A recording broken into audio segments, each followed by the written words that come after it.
Hello everybody, this is Max Farrow and this is the MDM core.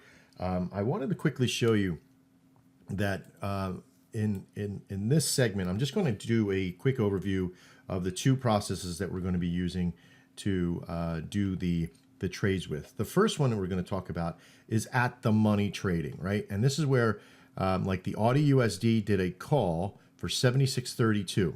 Now we don't really care so much about the price. We're just looking at the direction. So when I first get the signal, I'm looking to see that, is it back up? Is it going over a particular area or what have you? Does it look like it's going to continue up? And so I want to see that there's a strong will. The MACD is all pushing up. Everything's pushing upwards. It looks like it had a strong will. So I'm going to get over to Nadex and I'm going to get to the Audi USD as fast as possible. Now we're a couple seconds into the trade. We're almost 2.5 minutes into the trade. All right. So I normally wouldn't do this. So what I'm looking for is that as soon as I get here, I'm looking for ATM, right? The at the money. So the indicative has to be at the money. 76.37. It's above that. It's got a good price on it. It's above 40. It's above $30 with a profit margin right now. Right there, it's a little bit there. So I'm going to click in there, put my one contract in and hit place order. And hopefully that gets filled. It doesn't look like it's going to because it keeps moving around. I'm going to try to amend it. There it is. The amendment happened and it got in. Now I'm only 2 ticks. There's the pip and there's the tick, right? A tick is just a micro pip. So we're 2 ticks over the market and see we're floating back and forth. Again, this isn't about perfection here. What I'm trying to do is show you the mentality of getting in and getting out of the trades. All right. So when you first get the signal, you want to get over here as fast as possible to get the best price as possible. Now, if you come here and the middle one isn't at the money, maybe the next one up is, maybe it has the good price, okay? Then you're chasing it just a little bit more because every time a new statement starts, a new 5-minute period starts, it starts with the one in the middle, okay? And then as it progresses through the market, like you've seen in the previous video. Now, we want to get to a process that now this was an ATM trading process, right?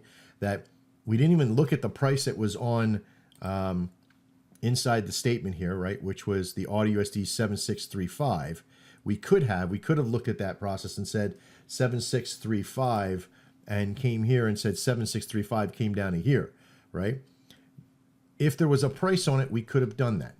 But because there was no price on it, we didn't, all right? And we went with at the money. So you have a decision to make. You know, when you first get here, you can go with the safer, the 7635. And if there's not a price there available, you can also just put a working order on. Now, if you put a working order, go after the money. Go after 30 bucks, right? And how can you tell what the profit margin is? If you go after it, you put the number in there and make sure that it is in profit. It's not the opposite way, max 70 and max loss 30, right? And you could put a working order in that process. That's if you hadn't got into the trade. Remember, the last 30 seconds, it's going crazy because all the market makers have pulled their accounts and it goes in the negative. Don't worry about that. It's not really a game. It's just part of the Nadex hierarchy because these guys in here are crazy and they're putting in whatever numbers in there, right? So don't even worry about that. So this thing is going to fill out and their winner, chicken dinner, right? You're going to take that. You're going to go put that over on your process. So let's do it again. We're looking at the British gold pound. So I'm going to go over to that chart, British gold pound, 2454, okay, on the up. And this has got pretty far into that. So I'm looking at that it could bounce off this support here, okay? So I want to be a little bit careful here. This may not be one I want to be able to get to at the money. So I might do a 2454. Let me get over to the site. 2454, but there's no 2454 available. So what do you do now? Wait another 5 minutes. That's what it comes down to. 2454 is not available because the market's moving fast. Okay. Now the at the money price is 2463, right? So that might not be such a bad idea. Now you could back off one, right? See, here's some good money here at 2461. Put it in there, pop, do that, hit the close. Nope, didn't fill. Come back in. Up. No. You don't want to do that now. You don't want to update that. So you want this still at 77. So now you have a working order on. Right? You have a working order on one trade down. You didn't come at the money. You possibly could have came at the money and did pretty good right now. You could still do that. Come on here, place the order and see if it fills. But you have to be very careful that your other doesn't fill. So make sure you hit delete. Now, when you put a working order on, it will and you kill it, it will send you an email saying, hey, you canceled an order, right? Because you got it off there. And remember, working orders take money from your reserve, right? So this working order down here for the 78 bucks, which is the price you got it for, plus $1 for Nadex, is sitting up here, okay? So really, this is only about $22 worth of profit margin. So it's not a lot of profit margin sitting on board, right? So we want to make sure that if this is going to fill, it's going to be kind of crazy, 24.61. So that's one back. So you could still get into this 24.63, but again, now you're about 2.5 minutes into the trade. Is this something that you really want to get into now? So you have to make these judgments. It's not always just about the money. See, now our 24.61 filled for 23 bucks, 22.50 for profit margin. Because it bounced off, if we take a look back over, it did exactly what we thought. It bounced off this reserve line, this support line, this little resistance line now, popped off of this, and it's heading back down. So this could be a little bit of an in trouble trade, right?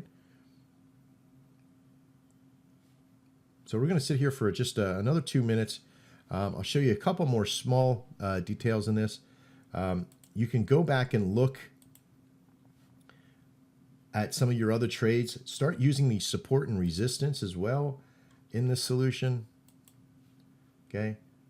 Don't worry so much about the gold lines. Those are temporary, but if you get some really big, you got some big lines, this is sort of ranging out, so you don't have a lot of worry in here.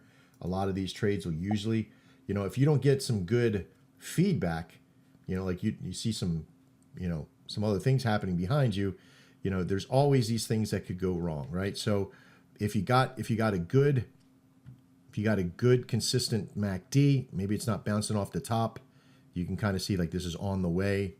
This is way down below, so this looks like a pretty good trade to get into.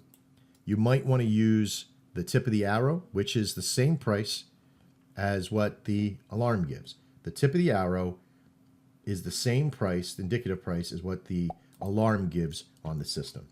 So here we are, 24.61, 3 pips up. We're looking pretty good. Got about a minute and a half. I'll pause the video. We'll come back at the end, and so you can see the win or loss. Okay, here we are. We're back in the last 33 seconds. And as soon as it's 30, and boom, there you go. Almost like clockwork. The market makers pull all their trades away. They're not going to offer anything else because it's a clear that it's going to win. So they're not wanting anybody to get into those last little, those $1 trades, there's $10 trades that are on there. So they're going to pull all their stuff, and this is going to leave whatever the stupid market is. The traders in there that made some big boo-boos, right? Look at that, 24.65. We did pretty good here. We got in on a nice, good range from that, and winner, winner, chicken dinner. Even though it said it was a profit loss, we still were in the money. We still won the trade. If you're ever unsure, just go to your history. Usually takes about a minute or so for update the history. As you can kind of see here, there it is. It just came in, right? So we were able to win from that point. So pretty powerful, nice little trade. We were able to get in and get out very quickly. And again, we're waiting for that. There's no chime that came up. There's no trade that hit. So we just have to be patient. Now it's time to wait for the next one. And verification comes in 3 different ways. Why were we sitting here waiting, okay? If once the signal comes out, you're looking at support and resistance. How close is it? Because we came pretty close to this, even though that we bought back. Remember, we bought back at the price. So when do you use ATM versus the price, right? The price at this, the indicative price, instead of ATM. You use ATM when you got a clear, nice run. Like this signal right here, when it came out, it popped here. It looked very good. Even if you wait 30 seconds, it looks like it's pretty good. It might bounce off. It might come down, what have you. It's going to get you. But everything down here was looking as a nice, strong upward trend, right? Everything in the MACD was pointing up at that point. Here, the MACD was still pointing up, and it was still a good trend to get into. We had some protection here at 76.35, and so we were able to visualize that was still, it still could be a very good win for us, all right? So use your support and resistance. Use some of the tools that are already here. Now, if you got this signal and you're 30 seconds in and it was going against you like this and it was all crazy, don't get into the trade. You're not trying to get into OTMs at that point, right? Out of the monies. So I hope you got some experience here. You're going to see a lot more videos. Remember, this video isn't the explain all. The process is get in and do. follow the rules, get in for ATM. Okay, if you can get into an ATM price, right? An ATM price is between $35 and $45 profit margin. Remember, there's different for the bid and offer sides. Okay, get in within the first minute or two, or the first minute or so of the trade. Okay, don't try to do 2 minutes and 1 minute and last second ones. Right, stay really close to the at the money prices. If you do a safe one, make sure you're getting above 25, 26 bucks right in that area. Save yourself the complications for later. It's all about surviving the drawdown. Remember, you will lose. You will lose. But how much and how fast you can get to recover all depends on you, what you're doing right now. Okay? I'm Max Farrow, and this is trading the MDM 5-minute core. And as always, trade well. See you in the next video.